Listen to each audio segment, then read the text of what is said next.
I'm simply convinced that making beautiful things by hand is an extremely powerful way of rehumanizing our life.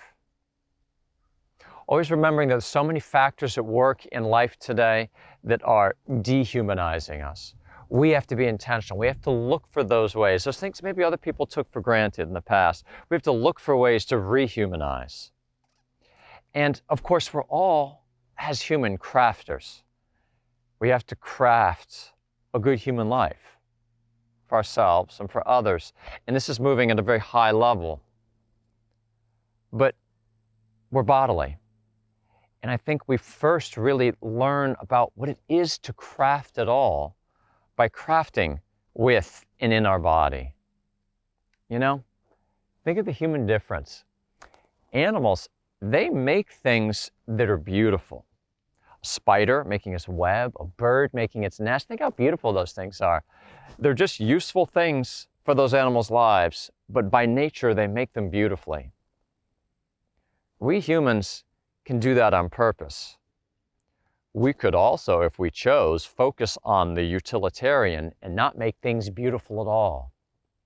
But it's so human. If the animals make things beautiful, it's so human for us when we're making things even useful to make them beautiful. You know, I think of my wife's great-grandfather in Ukraine. When he crafted out of wood a simple grain scoop to be used in the kitchen, he put this amazing curve on the handle, this kind of wonderful little tail. It's so beautiful, but it's just something to be used to scoop grain. So even if we're not going to be a craftsman by profession, where we really develop this skill in a richer way, all of us, there's a human element in just thinking about the beautiful, trying to make things with our hands that are beautiful. So might we be able to craft something out of wood, out of clay for our home, or out of cloth, make clothing? These home arts, it's nice to think about, can we choose one and try to do that? I have really limped as regards doing that, I have to admit.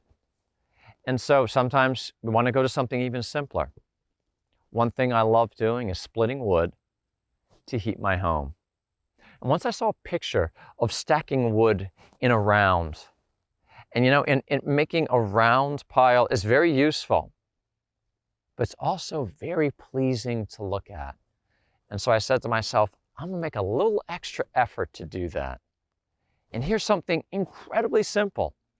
It doesn't take an eye for the beautiful especially, although it develops more the eye for the beautiful, to be able to simply stack wood in a way that is pleasing. So whatever things we do with our hands, we can ask ourselves, how might I make it be more beautiful? And in this, we take a significant step towards making our life more richly human.